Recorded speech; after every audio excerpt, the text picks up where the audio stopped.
Voilà. Bonjour, chers internautes. Merci, premièrement, d'avoir ces moments ou de donner cet instant afin de suivre notre vidéo. Donc, je vais vous demander de vous abonner massivement sur MACC Officiel TV. C'est une chaîne YouTube qui nous fait réfléchir sur tout ce qui est de l'homme noir ou de l'Afrique. Nous sommes obligés de réfléchir sur notre propre histoire. Parce qu'il est très important pour que cette histoire soit expliquée par nous-mêmes et s'approprier de notre histoire. Parce que l'histoire n'est pas écrite par les dominants. Mais la vraie histoire est écrite par les dominés. Parce que celui qui est dominé, il écrit une bonne histoire. Il explique tout sans exception. Mais un dominant écrit l'histoire par rapport à ses intérêts, à ses faveurs. Or, dans cette histoire de l'Afrique, on a rencontré beaucoup de connaissances, beaucoup d'expertise et beaucoup d'explications dans laquelle les gens, le monde ont cru à ça. Il y a eu des démonstrations qui semblaient être crédibles. Il y a eu des explications des momies, l'Égypte antique, Pharaon. Mais sauf que dans cette histoire de l'Afrique, si on regarde ça très bien, quand on parle de l'Égypte, on ne parle pas de l'homme noir. Celui qui semble être les propriétés de l'histoire. Celui qui semble être le sujet central de l'histoire. On ne lui parlait pas. Parce qu'il est strictement interdit. Il est strictement interdit que l'homme de ma peau ou l'homme noir puisse s'incarner de son histoire. Il a été décidé que l'homme noir doit rester ignorant de son propre histoire. Parce que dans l'histoire, c'est là où on comprend, c'est là où il y a l'évolution, le développement d'un peuple, l'avancement d'un peuple, c'est dans l'histoire. Parce que l'histoire nous apprend ce que les ancêtres, nos précédents faisaient. L'histoire, si vous voulez, c'est un lignée. L'histoire, c'est le débit. C'est des traces qui nous amènent à une réflexion profonde afin d'être reconnaissant, de se reconnaître. Qui sommes-nous et qui nous sommes et que devons-nous faire par rapport aux exemples du passé. Et lorsque un peuple, une nation ne connaît pas, n'a pas la connaissance du passé, c'est un peuple qui est nul. Donc, tout ce qu'il va apprendre comme connaissance après, dans son ignorance de son passé, ça sera une science sans conscience parce que la conscience est résidée dans le passé. La conscience est trouvée dans le passé. C'est le passé qui nous apprend comment vivre aujourd'hui. Et c'est aujourd'hui, le passé et le présent nous apprend comment vivre demain. Parce que lorsque le passé est ignoré, vous n'avez plus de références. Donc, vous êtes un peuple sans histoire. C'est ce qui se passe aujourd'hui chez les Noirs. Les hommes noirs ou les Africains entre guillemets, c'est des personnes où c'est un peuple qui ne s'approprie pas de son histoire. Depuis que l'homme noir est l'homme noir, depuis que nos ancêtres ont vécu, ça fait plus de 600 ans. Plus de 600 ans, de 6 décennies déjà, que l'homme noir ne s'approprie pas de son propre histoire. Pourquoi? Parce qu'on ne réfléchit pas. Et aujourd'hui, nous allons parler d'un sujet, on va parler sur l'Égypte antique. Pourquoi on parle d'Égypte antique? Parce que c'est l'un des sujets fondamentaux qui tient la base historique de l'Afrique, de l'homme noir, entre guillemets. Donc, on va toucher sur ces points, d'abord l'histoire du pharaon à cette époque-là, et on va parler des momies et plus des statues dans ce sujet. On nous a appris sur l'Égypte antique qu'il y a eu des pharaons noirs à l'époque. Mais laisse-moi vous dire quelque chose qui est très important et qu'il n'y a jamais eu des pharaons noirs. Depuis l'Égypte et Égypte, il n'y a jamais eu de pharaons noirs. Même si on parle d'Égypte antique, depuis l'Égypte et antique ou depuis l'antiquité égyptienne, il n'y a jamais eu un pharaon noir. Donc, quand leur expertise prouve que les pharaons de l'Égypte antique, c'était des noirs, moi, je vous dis que c'est faux. Pourquoi? Parce que à cette époque-là, l'homme noir ne dominait pas, n'avait pas de l'autorité. C'est pour cela qu'on ne peut pas aller directement parler de l'Égypte antique sans rencontrer l'histoire.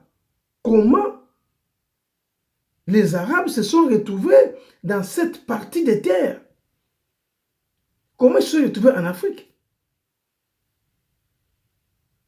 Donc, on en parlera, mais ce qu'il y a est que l'homme noir n'a jamais dominé. Il a toujours été dominé depuis l'histoire de cette Égypte-là. Nous devons comprendre ceci. L'Égypte, c'est les premiers points de passage des habitants, des passages de biens pris en Afrique. C'est les premiers points. C'est les premiers points de traverse de l'Afrique en Asie, dans des pays arabes. Et après vient la Libye, vient d'autres, voilà, l'Algérie, tout ça là, voilà, les Maroc. Donc c'était, au début, il n'y avait personne qui vivait là. Et les Arabes, c'était les premiers à arriver en Afrique. Ils ont trouvé du monde et ils ont voulu coloniser, dominer.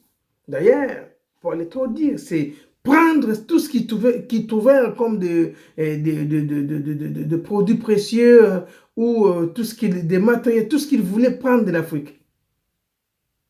Ils voulaient dominer, être au-dessus, donc ça dit mettre l'homme noir dans sa faim pour qu'il soit vraiment sous une domination incroyable. Alors, pendant les arrivées, je vais toucher un peu sur ces points-là. Ils prenaient nos grands-parents. Ils leur donnaient des charges à transporter à cette époque-là. Ils quittaient peut-être, disons, exemple, de Mali jusqu'en Égypte. Parce que l'Égypte de cette époque, ce n'était pas un pays, c'était juste au bord de la mer, un point de déposer les choses prises en Afrique pour les faire traverser en Arabe, dans les pays arabes. Donc, nos grands-parents qui transportent tout ça dans l'esclavage, donc ils n'avaient pas de choix. Pendant qu'ils transportaient tous ces butins, tout ce qui ont été volés et pris en Afrique, donc il y avait d'autres qui mouraient sur la route, qui n'arrivaient pas à y arriver. C'était tellement loin, il fallait faire ça à pied avec des bêtes surchargées. Il fallait que... Non, ça dit, venir à pied, c'était pas facile. C'était tellement difficile. Ils ont été arrêtés, forcés de transporter ces butins vers les points de traverse qui est aujourd'hui appelé Égypte. Et les ancêtres, tellement on leur a dominé, obligés de faire traverser, de ramener ces butins-là vers les points de traverse. Donc, ils n'avaient pas de choix. Sous la domination, donc ils faisaient que ça. Alors, pendant qu'ils se déplaçaient pour faire tous ces mouvements-là, il y a eu beaucoup qui étaient morts sur la route, qui n'arrivaient pas. Et les peu qui arrivaient sur ces points de traverse, ils ne pouvaient plus faire une marche en arrière, retourner dans leurs endroits habituels. Donc, ce qui fait qu'ils étaient obligés de construire des hits dans ces coins au bord de la mer et vivre comme ça, attendre leur temps de mort. Parce qu'il n'y avait plus moyen de faire une marche en arrière. Malheureusement, les Arabes, ils étaient aussi là, afin de les maintenir dans l'esclavage.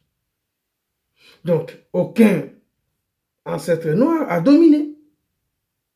Au début, c'était un point de traverse.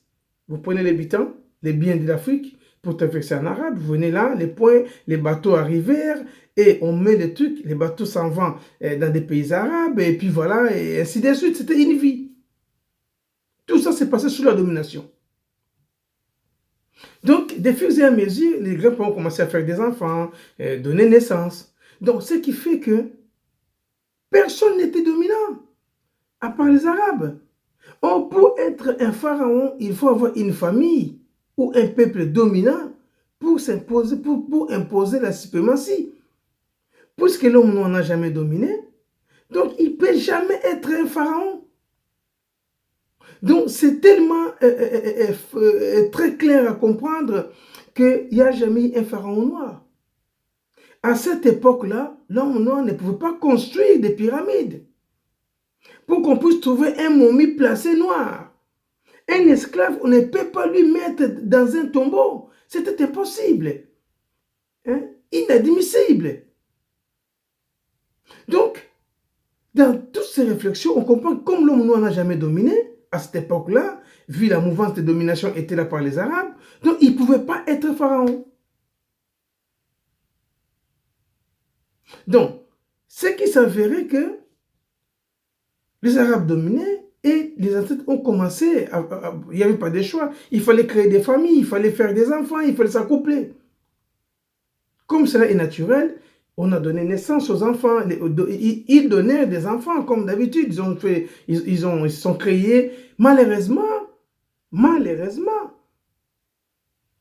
ces enfants n'ont pas eu le temps de survivre comme tout le monde parce que les Arabes ont se couché avec des grands-parents, avec nos grands-parents, et leur donnèrent des enfants.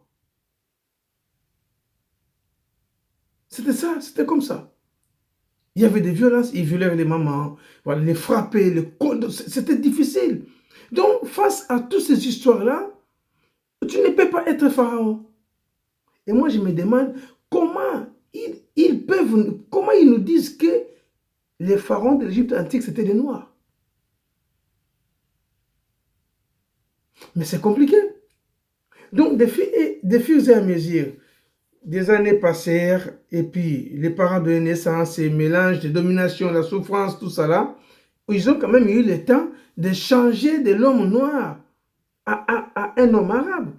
Parce que si on fait métissage avec un arabe, ça donne ça de fur et à mesure, ils ont donné nos frères qui sont dans ces coins-là. Donc, parce que l'homme noir ne pouvait pas être là pour dominer. Il fallait le faire exterminer, il fallait qu'il soit plus là, il fallait qu'il y ait eux qui dominent. Donc déjà dans cette histoire d'Égypte antique, il n'y a jamais eu un pharaon noir. Parce que nous devons réfléchir. On ne peut pas être là pour lire des livres et de croire à ces livres-là. Qui nous dit que non, ces livres sont vrais? Mais quand on réfléchit, on voit que non, ça ne collait pas. D'ailleurs, le nom des pharaons, c'est un nom d'origine arabe. Donc, si nos grands-parents étaient des pharaons, je ne pensais pas qu'on allait les appeler des pharaons. Ils allaient peut-être apporter des noms qui faisaient référence à leur langue, à leur dialecte, afin de faire comprendre aux enfants, et même là où ils viennent, qu'il y a un chef.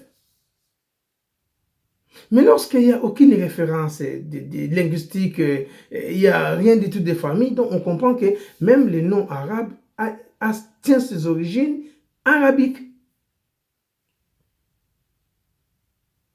On comprend. On voit bien que la langue arabe domine dans ces coins-là.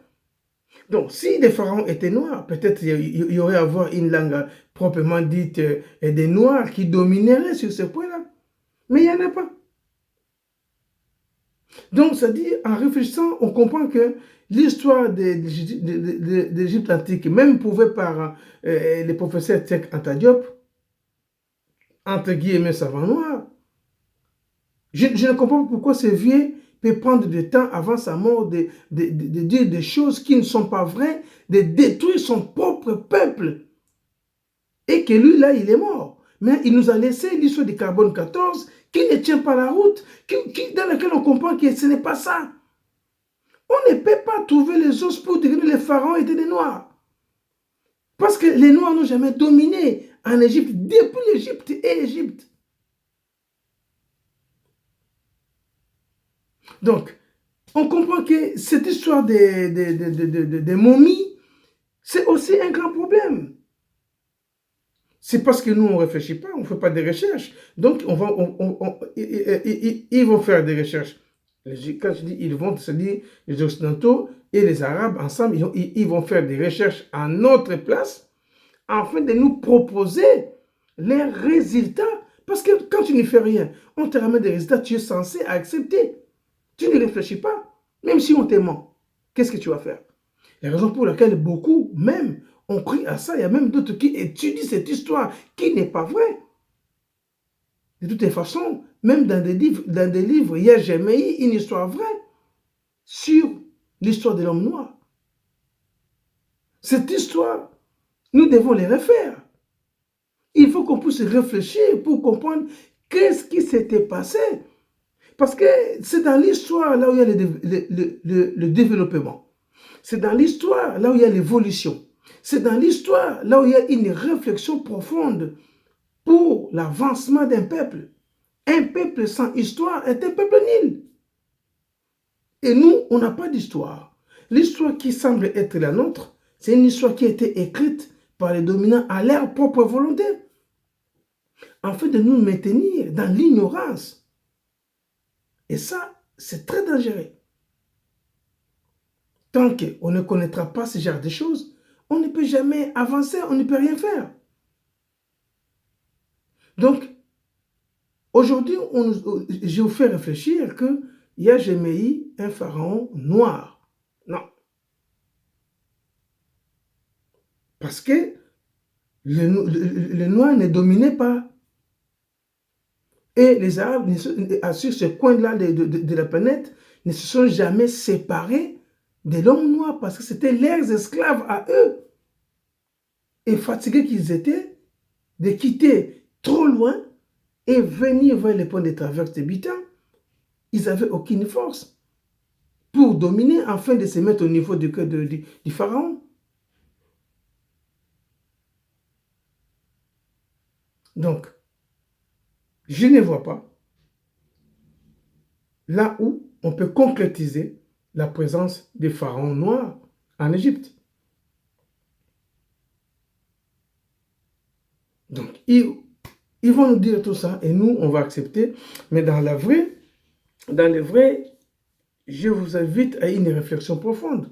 Parce que puisque c'est nous qui sommes des victimes dans cette histoire, un peuple privé de son propre histoire, est-ce qu'on doit continuer à croire tous ces livres? Ou on doit continuer à croire toutes ces pensées? Ben non. Il y a un temps, il faut dire non quand il s'agissait de votre histoire. C'est pour cela, moi, je suis là, j'ai réfléchi, j'ai dit non. On ne peut pas rester là pour écouter et suivre ce qui a été écrit. Est-ce que c'est vrai? Mais ce n'est pas vrai. Voilà, on dit que non, on a coupé d'après les rumeurs. Parce que les rumeurs, c'est des informations, mais qui restent à vérifier. Mais que non, on a coupé même le nez afin de ne pas... Mais non, mais c'est faux. L'homme noir n'a pas cet esprit, n'a pas cette conception de créer des statues comme ça collées dans des grottes. Non, il n'a jamais fait ça. Jamais. Même les pyramides. Parlons des pyramides. Je ne vais pas dans la construction, dans les détails, non. Brièvement, les pyramides n'ont jamais été conçues par les Noirs. Non. Si c'était notre construction à nous, on aurait à voir les pyramides dans tous les pays des Noirs, puisque c'est notre construction. Si c'était des tombes des pharaons, donc je pense que tous les pays des Noirs, on aurait enterré le chef ou les Bangunza dans des pyramides. Oui, bien qu'on soit un peuple qui ne connaissait rien, qui était moins évolué, mais non, on n'est pas évolué parce que notre histoire nous a été arrachée et cachée. Et nous qui sommes là, on ne sait même pas. Il y a beaucoup de gens qui ne savent même pas leur histoire. Quand je parle des gens, ça dit des Noirs qui ne comprennent rien, mais ils sont attachés dans des connaissances écrites dans des livres aujourd'hui, sur Google, tout ça là. Mais toutes ces connaissances-là nous écartent de la vraie histoire. Imaginez-vous, est-ce que pouvons-nous croire que l'histoire de l'Afrique doit se résider ou trouver ses origines en Égypte? Pourquoi pas au Congo? Pourquoi pas Angola? Pourquoi pas Gabon? Pourquoi pas Sénégal? Pourquoi pas dans tous ces pays-là? Parce qu'il s'agissait de nous. Bref, donc je vous invite à suivre cette continuation d'autres séries aux prochaines parties de notre histoire sur l'Égypte antique. Donc, abonnez-vous sur MACC Officiel TV et on va continuer à réfléchir ensemble avec vous. C'est très important pour nous. On ne peut pas rester comme ça et croire à des histoires qui nous ont été écrites. Cependant, nous-mêmes, on peut réfléchir et réécrire notre histoire. Merci. Je vous prends congé à ce moment. Donc, on se voit à la prochaine. Ciao, ciao.